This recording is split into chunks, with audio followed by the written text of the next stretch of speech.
At sa ating sports banter ay binisita tayo ng ating mga teammates mula sa Perlas ng Silangan Basketball Leagues. Makakasama ko ngayon, of course, si Sir Christian Ensomo at si Sir Nato Agbayani, ang founder and co-founder naman si Sir Nato. Magandang umaga po, gentlemen. Good morning. Good morning. Thank you for coming this morning on a Monday. On a Monday. It's a pleasure. Yes. Pero pag-usapan po natin itong inyong liga. Sir Christian, ano ba yung idea, konsepto behind this Perlas ng Silangan? Well, the concept of Perlas ng Silangan Basketball League is to create this platform to connect the youth or the kids and to prepare them going up if they really want to develop their passion into a career. Then ito yung platform na kailangan nilang puntahan. So that was the whole concept of Perlas ng Silangan Basketball League. Nag-basketball po ba kayo? Player po ba kayo? I used to play. It's just that isa yun sa concept namin during my time, not so long ago. So wala pa yung current leagues natin ngayon. So from us, parang hanggang barangay level lang kami. And after nun, the schools na. So Perlas ng Silangan wants to bridge that platform wherein yung mga bata as young as 8 all the way to 15, 17 years old will have the platform to showcase their skills and talents. Okay. Paano niyo naman po naisip? I mean, it's very challenging na itap ito mga LGUs, tama po ba? Correct. So ano yung naging drive?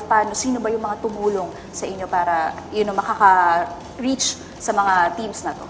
Well, a lot of people really helped, and this is not a one-man show, a two-man show, but it's a group of people who shares the same vision and the same passion.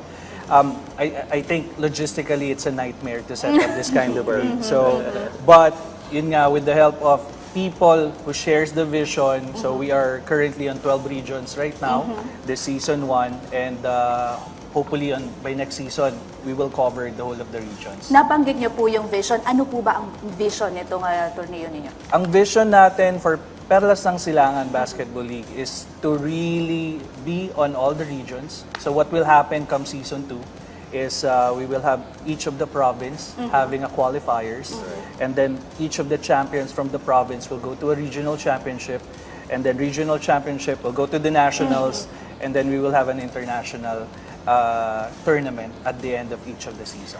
Nabanggit niyo po yung dami ng teams na meron kayo dito sa liga na to. Ano po bang tournament format? Parang nang sumasali. Yes. So ang tournament format natin, it's a single round, and we have a total of 7 age categories as young as 8 years old to 11. So that's the youngest, up to 21 years old. So ang tournament format natin, single round, and then the top teams will go to the semis and then to the national level. Nabanggit niyo po yung logistics. Saan po ba yung mga venues ng laro ninyo? Ang venues natin, so we started in Araneta Coliseum when we were starting. And another thing na katulong natin dito is yung mga LGUs. So most of the regions, they partner with an LGU, and the LGU really helped in setting up the venues and giving us the venues so that it's really accessible for our players and also dun sa mga manonood.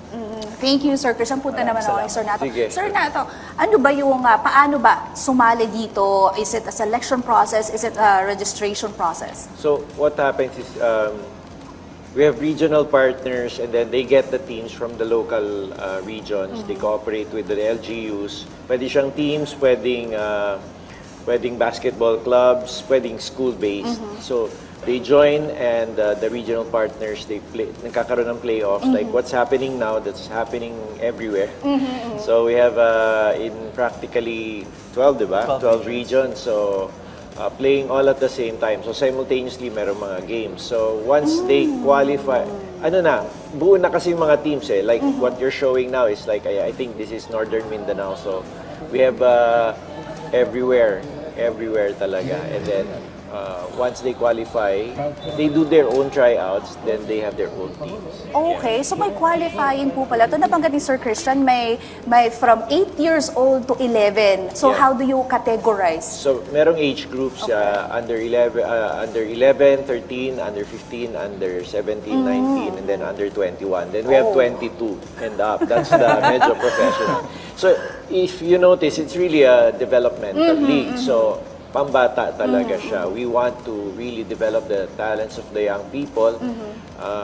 Well, primarily because 20% of the young kids want to play basketball. Yes. So, but then again, 20% din ng kabataan natin have mental health issues. That's why we're trying to do this intervention, itong advocacy natin. Not just for sports, but for total, parang ang tagline nga namin is building champions for life. Right. So Wow. it's not just the sport, it's also the mental toughness and everything else that comes with it. Ang dami pong different basketball leagues Yeah. na umuusbong ngayon Yes. with the same concept, under 17, under 15, under 13. So what makes Perlas ng Silangan different from these? Yeah, kasi sa Perlas ng Silangan, we have 5 pillars, no? So ando na yung physical, mental, even spiritual health and personal advancement. So kinoconnect din namin yung mga players eventually if they want to become sports athletes so they can finish school and they can become very successful in life. So yun nga yung building or nurturing champions for life, which is, I think, the most important part of it. It's not just winning the game. Madali yun eh. You can win the game, you can be competitive physically, but at the end of the day, we really want total parang development for the kids. And Perlas ng Silangan Sports Ventures Inc. is a multi-sport platform. Oh, okay. PSBL or Perlas ng Silangan Basketball is just our first project. We're coming up with 3-on-3 with very professional and veteran coaches. We're coming up with, hopefully by next year, volleyball.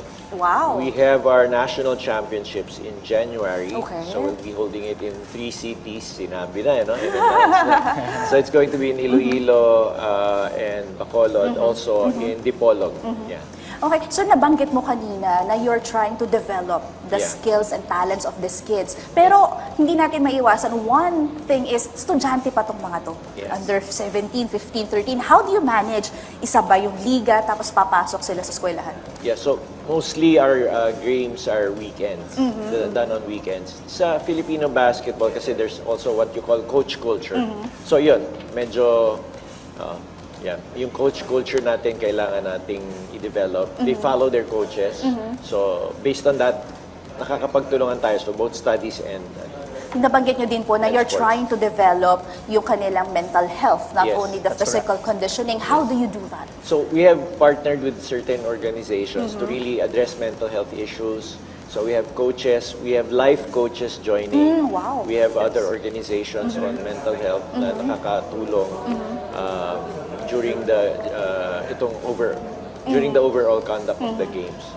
And then there's values formation also that's included. The commissioner sa inyo pong tournament ay si Coach Rodney Santos. yes. Okay, well alam naman natin na isa siya sa mga legends, but what does he have for you na parang siya ang na ginawa niyong commissioner para sa liga na to? Well, he's the only option that we can think of prior because alam naman natin si Rodney is one of the top players sa PBA during his heyday.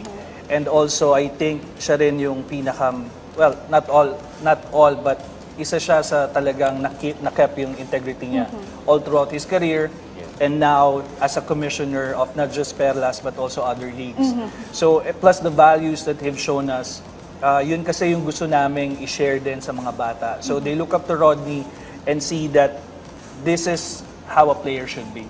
So yun din yung nakita namin sa kanya, hence why he's the commissioner right now. Well, personally, I'm very happy to know yung vision and mission and what your advocacy is, lalo na para sa mga batang Yes, atleta natin. Now, this is your chance po. If you have any message, you can also invite people where they can watch your games or follow you in the social media. You can do it po. Go ahead.